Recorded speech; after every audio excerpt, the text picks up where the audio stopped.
네, 안녕하세요. 차트 선생입니다. 자, 오늘 간단하게 삼성전자 영상 찍어드리면서 신용잔고에 설명드려요. 신용잔고. 자, 지금 이 뉴스에 많이 나오는 게 B2 신용 문제 막 이런 거 굉장히 많이 나오잖아요. 그래서 요것 때문에 고민하시는 분도 있을 거예요. 신용 문제 때문에 제가 하락하는 거 아닌가? 근데 제가 일단은 먼저 미리 말씀드리지만 전혀 문제가 없다라고 먼저 말씀을 드릴게요. 아니, 왜 전혀 문제가 없지라고 생각할 수 있는데 여러분들이 잘 생각해 보시면 됩니다. 자, 제가 뭘 볼 거냐면 우리가 코스피 3000일 때 좀 확인해 볼 거. 코스피 3000일 때. 자, 코스피 3000일 때 우리가 뭘 볼 거냐면 신용잔고와 예탁금의 비율을 볼 겁니다. 자, 첫 번째, 우리가 이렇게 지금 되어 있죠. 자, 보면은 예탁금이 많았을 때 70조. 자, 70조일 때 신용잔고 얼마요? 좀 우리가 많다라고 기준을 따졌을 때 여기 보면 13조 정도. 그죠? 예탁금이 적었을 때 64조. 근데 신용비율 적었을 때 12조. 자, 이렇게 보면은 예탁금 대비 신용잔고 비율이 얼마예요? 한 5대1 되죠. 예탁금 대비 신용 비율 잔고 어떻게 돼요? 5대1 정도 되죠. 그죠? 신용이 뭐 20조면 예탁금이 100조 정도 된다는 얘기예요. 그럼 지금도 여러분들이 확인해 보셔야 되는 게 예탁금 얼마죠? 예탁금 111조죠. 신용잔고 얼마죠? 신용잔고 대략 20조죠. 그럼 예탁금 111조에 신용잔고 얼마? 20조. 비율 얼마입니까? 5대1이에요. 그러면 우리가 지금 신용잔고가 단기적으로 12조, 13조에서 20조까지 늘었지만 예탁금이 늘었다는 걸 절대 잊으면 안 됩니다. 결과적으로 코스피 몸집 자체가 커졌기 때문에 예탁금이 늘어난 상태에서 신용도 늘어날 수밖에 없는 게 당연한 구조예요. 근데 우리가 항상 예탁금과 신용 비율에 대한 비율을 봐야 된다는 거예요. 비율. 만약에 우리가 여기서 잘 보고 있다가 예탁금이 예를 들어서 100조가 됐는데 신용잔고가 막 23조까지 올라와. 그럼 뭐요? 거의 4대1 비율까지 올라가고 있는 거죠. 그럼 뭐예요 이거? 하락 시에 강한 급락 트리거가 발생될 수 있겠죠. 그럼 이럴 때는 뭘 봐야 된다? 이럴 때는 신용이 좀 늘어나고 있구나, 조심해야겠구나 생각할 텐데 지금 뭐 언론사나 기사들 보면은 그냥 신용잔고 때문에 증시가 빠질 거다라고 얘기를 합니다. 근데 말도 안 되는 소리죠. 예탁금이 이렇게 늘어났는데. 그건 선동이라고 보고요.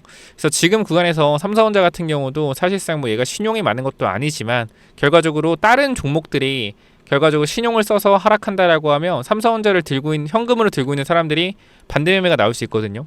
요걸 내가 간단하게 설명드릴게요. 예를 들어 내가 A라는 종목을 100만 원 샀어요. 근데 이 종목이 신용을 최대 5배까지 쓸 수 있다라고 가정해 봅시다. 그럼 내가 100만 원으로 레버리지를 5배 써서 500만 원어치를 사잖아요. 그죠? 그럼 내가 100만 원 산 종목이 마이너스 10% 하락했어요. 그죠? 그럼 그때는 뭐요? 그냥 마이너스 10% 하락한 거야. 근데 레버 5배 썼잖아요. 근데 500만 원 샀을 거 아니야. 그럼 얼마 빠져요? 마이너스 10% 빠지면 50만 원 빠지죠. 근데 이건 신용이기 때문에 내 원금에서 50만 원이 빠진단 말이에요. 그럼 이 종목은 10% 빠졌지만 나는 마이너스 50%가 하락을 하는 겁니다. 그러면 증권사 입장에서 이 종목이 내일도 하락을 하게 된다라고 했을 때 뭐요? 얘가 증거금이 없다라는 거예요. 증거금이 없을 수 있다. 증거금이. 그러니까 생각을 해보자고요. 내가 레버를 5배 썼잖아요. 5배. 그죠? 그 10% 빠졌는데 나는 50만 원 빠졌잖아요. 그럼 내일 이 A라는 종목이 10%더 하락해봐요. 그럼 나는 빵원이에요. 만약에 이 종목이 11% 하락해봐. 그럼 증권사는 뭐예요? 증권사는 손실이죠. 그러니까 증권사 입장에서 뭘 요구하냐면 증거금이라는 걸 요구해요. 너 현금 채워넣어. 왜? 너 요거 신용 쓴 거 빠지면 네 현금에서 깔라니까. 근데 내가 돈이 없어서 현금을 못 집어넣잖아요. 그럼 어떤 상황이 생기냐면 내가 A라는 종목에 신용을 썼고 B라는 종목이 뭐 증거금 100% 종목에 신용이 안 되는 종목이다. 내가 여기 200만 원을 샀어요. 그러면 이 A라는 종목에서 결과적으로 추가적인 하락이 나왔을 때 내가 현금이 없다, 증거금이 없다라고 했을 땐 내가 가지고 있는 B라는 종목을 증권사에서 자동적으로 시가의 반대 매매가 나옵니다. 그래서 증시가 한번 하락 트리거가 발생을 했을 때 신용 물량이 많다라고 하면 이 종목의 신용이 많아서 하락을 했지만 다른 종목들도 같이 빠지는 이유가 뭐예요? 바로 증거금이 없는 사람들은 종목을 팔아서 증권사에서 메꾸기 때문이요. 그렇기 때문에 신용 물량이 많아졌을 때 하락 트리거가 발생을 해서 연쇄적인 하락이 발생하면 전체적인 종목이 다 빠지는 겁니다. 그래서 신용이 무섭다라는 거라서. 근데 지금 구간에서는 신용이 딱히 상관이 없겠죠. 근데 제가 말씀을 드렸지만 삼성전자를 신용을 안 썼어도 방금 말씀드렸죠. 내가 다른 종목에 신용을 많이 쓰고 삼성전자를 현금으로 들고 있다라고 했을 때 다른 종목에서 신용이 붕괴되는 구간이 나오고 하면은 삼성전자를 현금으로 들고 있는 사람들이 반대 매매가 나온다. 증거금이 없다라고 했을 땐. 그렇기 때문에 사실상 신용 트리거가 발생하면 삼성전자도 빠질 수 있다라는 거죠. 그래서 이 부분들을 조금 여러분들이 알고 가시면 좋을 것 같고요. 지금 구간 자체에선 신용은 일단 문제가 없다. 그럼 삼성전자 뭐 어떻게 해야 돼요? 팔아야 돼요? 뭐 더 사야 돼요? 이런 부분에 대해서 제가 어제도 말씀을 드렸지만 지금 구간에서 당연히 더 갈 수도 있고 여기서 추가적으로 올라갔다 빠질 수도 있습니다. 이 부분도 우리가 알 수가 없죠. 어제도 말씀을 드린 건데 반도체 D램 가격은 계속적으로 오를 거라고 예상을 하고 있어요. 근데 여기서 우리가 생각을 해봐야 되는 게 어제도 증설에 대한 부분을 말씀을 드렸죠. 증설하면 D램 가격은 단기적으로 떨어진다. 그럼 단기적으로 떨어진다라는 건 단기적으로 쉬어가는 구간이 만들어질 수 있다. 선생님 근데 증설하면 시간 걸리잖아요. 시간 걸리니까 요거 D램 가격 바로 안 떨어지지 않을까요? 라고 할 수 있지만 주식은 어떻게 돼요? 바로바로 미래를 반영하죠. 그래서 D램을 증설하면 D램 가격이 단기적으로 하락할 수 있겠지만 더 출하량 공급이 많아진다라고 했을 때 근데 그 부분이 몇 개월 뒤 1년 뒤겠지만 그러한 부분들이 미래의 가치를 단기적으로 땡겨와서 D램 가격이 떨어질 수 있겠네 라는 이런 D램 가격이 떨어질 수 있겠네 이런 부분들 때문에 뭐가 될 수 있다? 단기적인 하락이 만들어질 수 있다. 그래서 삼성전자 같은 경우는 저는 어쨌건 우리가 바닥 대비 5만원 대비해서 3배 정도 5만 5천 대 3배 정도가 올랐죠. 물론 고점이 어딘지 저도 몰라요. 당연히 더 갈 수 있다. 근데 제가 이 초보분들에게 딱 드리고 싶은 말은 한 가지예요. 오늘 내용 정말로 끝까지 들으신다라고 했을 때 정말 좋은 내용들 있을 거니까 끝까지 들으시고 어떤 얘기를 좀 해드리고 싶냐면 많은 개인 투자자들이 불장에 들어와서 돈을 많이 벌어요. 돈을 많이 번다. 이거는 진짜 맞는 말이에요. 돈을 많이 벌어요. 근데 이 돈이 어디서 많이 버냐면 증권 계좌에서 돈이 많이 벌어요. 플러스 2천, 플러스 3천만 원 찍혀 있단 말이에요. 이게 팩트예요. 찍혀 있어요. 내 돈이 맞아요. 이건 내 돈이 맞아. 근데 중요한 건 뭐냐면 이 돈은 뭐예요? 계속적으로 올라갔다 빠졌다 하죠. 그죠? 이 돈은 올라갔다 빠졌다 하는 돈이에요. 계속적으로 증권사 계좌에서 종목을 매수한 돈은 플러스 3천만 원이라고 하더라도 계속적으로 움직이는 돈이란 말이에요. 그럼 이 돈이 찍혔다라고 해서 이거 내 돈이에요? 내 돈 절대 아니다. 내 돈 절대 아니에요. 왜? 이건 내일이요. 당장 10% 빠지면 얼마 될 수 있어요? 얼마 될 수 있어요? 뭐 플러스 2,500까지 될 수도 있는 거예요. 만약에 내 10% 빠진다라고 하면. 그러니까 이거는 계속 변동하는 돈이기 때문에 내 계좌의 돈이 아니에요. 그래서 항상 여러분들이 하셔야 되는 게 이 불장에서 돈을 버는 사람들은 굉장히 많아요. 굉장히 많은데 그 돈을 지켜내는 사람이 없어요. 왜? 계좌에 플러스 5천일억 찍혀 있거든요. 이거를 그대로 그대로 내 돈이라고 생각해요. 그래서 안 팔고 가면 놔둬요. 물론 상승 탄력이 계속적으로 받아질 때는 이게 최고의 선택이겠지만 아까도 말씀드렸지만 신용 트리거라든지 아니면은 뭐 미국의 금리 트리거, 뭐 캐비너스 트리거, 비트코인 트리거, 유동성 트리거 이런 트리거가 발생됐을 때 주가가 강하게 하락이 나올 수 있잖아요. 이렇게. 그래서 무조건적으로 이런 하락이 언제 나올지 모르기 때문에 우리는 올라갈 때마다 일정 비율로 내가 뭐 1,000주가 있다, 내가 뭐 10,000주가 있다라고 했을 땐 뭐 단기적으로 예를 들어 17만 원, 시총 1,000주 돌파했네. 그럼 나 이거 단기적으로 일단은 뭐 4분의 1 정도 2,500주 팔아야겠다. 일단 3,000주 팔아야겠다. 이렇게 해서 내가 수익률이 뭐 100%다라고 했을 땐 수익을 어느 정도 챙겨서 계좌에 빼놓는 연습을 하셔야 된다. 그래서 저는 여러분들이 수익을 꼭 챙겼으면 좋겠어요. 수익을 챙겼으면 좋겠다. 그러니까 제가 여러분들 뭐 돈 버는 게 배 아파서 그런 게 아닐 거잖아요. 그죠? 그만큼 저도 경험을 해봤던 거고 제가 해봐서 실수했던 부분들 정말 이 돈이 내가 벌어도 이 돈이 내 돈이라고 생각했던 착각들 그러한 부분들을 저를 코로나 때도 경험을 해봤고 많이 경험을 해봤어요. 근데 결과적으로 답은 하나더라고요. 인간의 욕심은 끝이 없기 때문에 계속적으로 올라갈 때만 올라갈 때 계속적으로 더 사고 하다 보면 평단가도 올라가고 욕심이 더 생겨요. 더 먹어야겠다. 그게 나쁜 게 아니에요. 여러분들이 고점에 잘 매도만 한다라고 하면 그 부분들은 뭐다? 그 부분들은 분명히 여러분들이 잘 할 수 있는 부분이에요. 더 기다려야 되는 부분이고. 근데 그 부분들이 조금 저는 쉽지가 않다라고 생각을 해서 그러니까 뭐가 안 쉬워 이럴 수 있어요. 그냥 올라갔을 때 해서 팔면 되잖아 하는데 그게 안 돼요, 여러분들. 그게 안 돼요. 갑자기 올라가다 급락 나왔을 때 여기가 진짜 만약에 고점이라고 했으면 여기가 진짜 고점이라고 했으면 여기서 하락하고 여기서 추가 하락이 나오면 매도해야 되잖아요. 근데 사람들이 매도 못해요. 지금은 여러분들이 뭐 매도할 수 있어요 하겠지만 매도를 못합니다. 왜? 그게 결과적으로 사람이기 때문이요. 그게 사람이기 때문에 그래서 그러한 부분들을 제가 잘 알고 있기 때문에 여러분들한테 이렇게 말씀을 드리는 거니까 좀 참고해 주시고 기분 나쁘게 생각하지 마시고 참고만 좀 잘 해주시면 좋을 것 같아요. 그래서 삼성전자 들고 있는 분들은 저는 개인적으로 여러분들이 수익을 챙기면서 좀 갔으셨으면 좋겠다라고 좀 전달을 드리고 싶습니다. 어디까지 올라갈지는 저도 몰라요. 근데 일단 제가 볼 수 있는 부분들은 지금 구간에서 두 가지입니다. 첫 번째, 세 가지 정확히. 자, 21선 이탈하면 단기적으로 하락하는 추세로 전환될 수 있고요. 21선 올라가겠죠. 체크하셔야 되고, 두 번째, 시총 1000조가 돌파했을 때 많은 개인 뉴스가 도배되면서 많은 개인 투자자들의 유입이 있을 겁니다. 그럼 이때 우리가 2021년도 고점을 생각하면서 단기적으로 조심을 해야겠고요. 세 번째, 20만원 구간 돌파할 때 호가가 100원에서 500원으로 바뀝니다. 이 라운드 피겨 구간이 굉장히 중요합니다. 그렇기 때문에 저는 지금 17만원부터 20만원 구간이 굉장히 중요한 구간이라고 생각하고, 여기서부터는 반드시 여러분들이 비중에 대한 관리를 들어가 줘야 되는 부분이라고 생각을 해요. 그래서 이 부분들 여러분들 뭐 기분 나빠하지 마시고 잘 대응하셨으면 좋겠고요. 추가적으로 삼성전자 관련돼서 내가 현재 뭐 어디서 신규 진입을 좀 해야 되는지, 아니면 내가 어디서 조금 매도 타이밍을 잡아야 되는지 좀 도움이 필요하다 싶으시면 구독, 좋아요, 알람 설정 해놓으시면 계속적으로 영상 올려드릴 거니까 너무 노여워하지 마시고 영상 좀 봐주시고요. 여러분들 수익을 챙겨가야지만 결과적으로 주식 투자에서 뭐 한다? 자산을 늘려갈 수 있다고 생각합니다.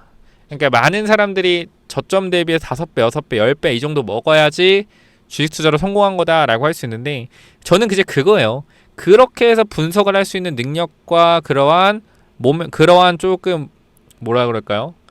그러한 능력을 키우려면 지금 당장 초보자들이 할 수 없다라는 거예요. 그래서 주식시장에서 경력을 쌓고 오랫동안 있어야지 그런 게 보이는데, 지금 여러분들은 들어온 지 얼마 안 된 상태에서 그런 게 되겠냐고요. 단기적으로 내 심리도 컨트롤 못 하는데. 그러니까 그러한 부분들을 여러분들이 오래 살아남으셔서 꼭 깨우치시면 좋겠어요. 그래서 그 부분들은 수익을 챙겨가야지만 여러분들이 잘할 수 있다라는 거 분명히 말씀드리고 마무리하고요. 구독, 좋아요, 알람 설정 눌러주시면 감사하겠고, 삼성전자 관련돼서 내가 단기적으로 어디서 좀 매도를 해야 될지, 매도 타이밍에 대한 부분들, 또 매수 타이밍에 대한 부분들 잡아가고 싶다라고 하시면 이쪽에 번호 간단하게 남겨놨습니다. 010-845901 여기로 삼성이라고 남겨주시면 제가 전달 드릴 거니까 참고 한번 해보시고, 그 다음 제가 강조드렸던 로봇주 있죠. 이제 현대차 같은 경우도 우리가 횡보하면서 신용 물량이 좀 떨어지고 개인 투자자들이 털려 나가는 구간에서 좀 모아야 됩니다. 그래서 현대차 같은 경우도 여러분들이 잘 주목을 하셔서 보셔라 라고 말씀드리고, 현대차가 결과적으로 아틀라스라는 이 로봇을 만들 때 들어가는 부품들을 또 공급을 받아야 되는데, 미국, 일본, 중국 이런 애들한테 공급받는 거는 한계가 있겠죠. 반드시 내재화를 해야 됩니다. 로봇을 만들 때 부품이 없으면 못 만들죠. 그럼 부품에 대한 부분들도 분명히 만들어야 되는데, 지금 자동차 부품주 있잖아요. 만도, 뭐 위아, SL, 뭐 위아는 아니지만 SL 이런 애들이 시총이 좀 커요. 그래서 이런 애들이 이제 나중에 로봇 부품을 만들 가능성이 굉장히 크고 이미 만들고 있다고 이슈도 나왔고요. 그래서 이런 애들이 만약에 공급사로 들어간다라고 하면 이 자동차 부품 플러스 로봇 부품까지 공급을 하면서 매출과 이익에 대한 부분들이 확대되겠죠. 이러한 종목들이. 그래서 시총이 큰 자동차 부품주들을 확인해 보시고, 내가 좀 시총이 낮더라도 보면은 뭐 계양전기 예를 들면 10배 올라가죠. 바닥 대비. 뭐 순식간에 한 달 만에 10배 올라가고, 그 다음에 모베이스전자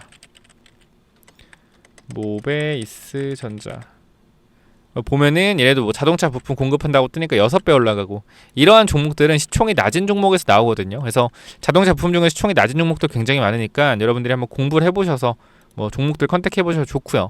그래서 일단 이런 부분들 체크하시고, 제가 부품주도 하나 좀 뽑아놨으니까 여러분들이 필요하시다라고 하면 이 삼성 꼭 잘 대응하시고, 현대차 관련된 아틀라스 부품주까지 체크 한번 해보시면 좋을 것 같습니다.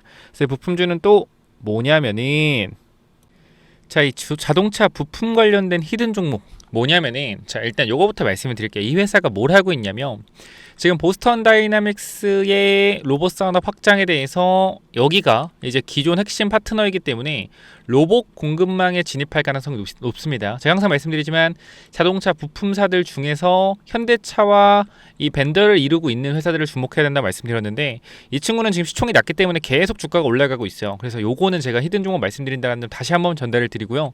자, 보시게 되면은 로봇용 감속기 개발 핵심 부품 기술 내재화하겠다라는 이슈가 있었고요. 지금 지금 이러한 로봇 감속기에 대한 부분들은 로봇 원가의 30% 40%를 차지합니다. 그렇기 때문에 이 감속기에 대한 부분에서 공급망만 뚫게 되면 사실상 뭐요? 실적에 대한 폭발적인 증가가 일어날 수 있다는 거죠. 그리고 최근 이 회사 같은 경우에는 인력을 대거 확충하고 기술을 계속적으로 개발하고 있다는 거예요. 자, 여기를 보시면은 자동차용 기술이 있던 이 회사가 결과적으로 뭐요? 정밀 구동에 대한 섬세한 부분들에 있어서 제어할 수 있는 이 기술력을 가지고 뭐한다? 로봇 액추에이터 정밀 구동 기술을 개발하겠다라는 겁니다. 그렇기 때문에 뭐요? 준비된 로봇 부품사라는 평가가 있다라는 거예요. 무슨 말인지 이해가 되셨죠? 제가 더 중요한 내용들 계속해 드릴 거니까 끝까지 확인해 보시고요. 자, 보시게 되면은 이 전기차 부품 관련돼서 이미 뭐요? 친환경차 부품에서 안정적인 매출을 발생시키고 있다라는 거예요. 이미. 그렇기 때문에 내연기관 전기차로 넘어가는 이 시점에서 뭐 할 수 있다? 이미 전기차에 대한 부품들로 갈아타고 있다라는 거예요. 이미 여기서 합격이죠.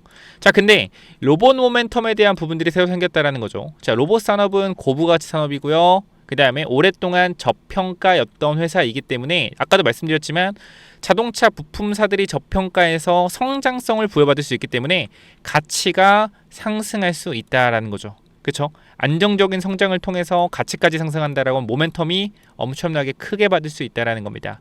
자, 그래서 여기 보면은 재무제표 같은 경우에는 자산에 대한 부분들, 자산 총기가 계속 늘어나요. 그죠? 회사의 외형적인 부분들이 계속적으로 매출도 보면 커지고 있다. 이건 3분기고요. 계속적으로 뭐였어요? 성장하고 있다라는 거죠. 이익이 뭐요? 안정적이고요. 그죠? 여러분 시가총액이 1000억인데 영업이익이 200억, 300억이면 말 다 했죠, 사실.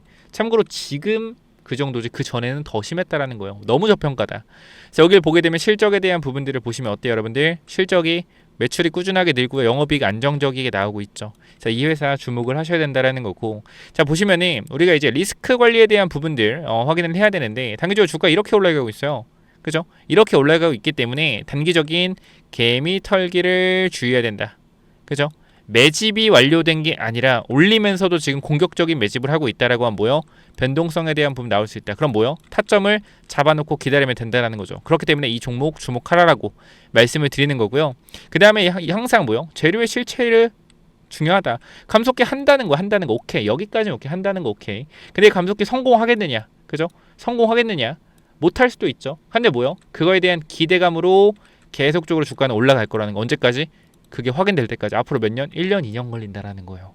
그러니까 기대감으로 오를 때, 주가가 가파르게 오를 때 더 많이 오르면 먹고 나오면 된다. 그러니까 이거 꼭 체크 한번 해보시고. 자, 보시면 지금 차트가 이렇습니다, 여러분들. 밑에 구간에서 확실하게 매집이 들어온 게 눈에 보일 겁니다. 그죠? 거래량을 통해서 매집이 들어왔고요. 주가를 강하게 계속적으로 끌어올리고 있습니다. 그쵸? 그러니까 여기서 한번 개미 털기 할 수 있는 움직임 나올 수 있으니까 매집 준비하자라는 거 말씀드리면서 자, 이쪽 볼게요. 이쪽 전체적으로 내려오는 추세적인 부분들을 돌려 세웠죠. 자, 거래량이 없이 정고점의 매물들을 그냥 밀어 올리고 있습니다. 뭐요? 거래량 없이 올린다? 매집이 여기서 끝났다. 공격형 매집 이후에 물량을 잠그고 나서 계속해서 올리는 흐름. 장중에 뭐요? 한번 털고 가는 패턴 나올 수 있겠죠. 과거에 제가 이러한 차트 하나 있는데 잠깐만 보여드리면 저랑 잘 봐봐요. 잘 봐봐요. 이게 다 자동차 부품이었거든요. 물론 얘는 작전이지만 잘 보세요. 자, 추세가 어때요? 추세가 내려가고 있죠. 그죠? 내려가는 추세죠. 똑같죠? 내려가는 추세입니다. 그죠? 근데 여기서 어떻게 돼요? 거래량이 앞쪽권 들어왔었죠. 그리고 여기서 얘는 밑으로 한번 개미 털었죠. 그죠? 그리고 어떻게 돼요? 주가가 올라가죠. 이런 식으로. 그죠? 올라갑니다. 근데 중요한 거 봐봐요. 올라가는데 중간에 뭐 해요? 한번 털어주는 흐름, 강력하게 털어주는 흐름 나오죠. 이런 식으로. 얘 주가 어떻게 됐다? 보세요. 어떻게 됐어요? 이렇게 됐죠. 잘 보세요. 봐봐요. 이게 뭐예요? 이게 작전주예요. 이게 작전주라고요. 7번에서 어디까지? 17,000원까지. 이렇게 올라갔었다라는 거예요. 그쵸? 그렇기 때문에 지금 이 종목과의 흐름도 매우 비슷하죠. 이 종목이 무조건 여기 간다는 게 아닙니다. 그러나 가능성이 높다라는 거죠. 왜? 결과적 시총도 낮고 그래서 이거를 많이 못 알려드린다라고 전달을 드리는 거니까 참고하시고요. 보시게 되면은 현재 구간에서 이 종목 여러분들이 꼭 체크 한번 해보셨으면 좋겠다라고 말씀을 드리면서 내가 요거 한번 체크해보고 싶다라고 하시면 위쪽에 번호 남겨놓을 겁니다. 몇 번이죠? 010-845-9501 이쪽으로 뭐요? 이쪽으로 부품. 부품이라고 두 글자 남겨주세요. 제가 이거 확인해서 여러분들 보내드리도록 하겠습니다. 많이는 못 보내드리니까 꼭 보시면 받아가시기 바래요. 010-845-9501 이쪽으로 뭐라고요? 부품이라고 남기시면 됩니다. 아시겠죠? 여기까지 하고 마무리할게요. 감사합니다.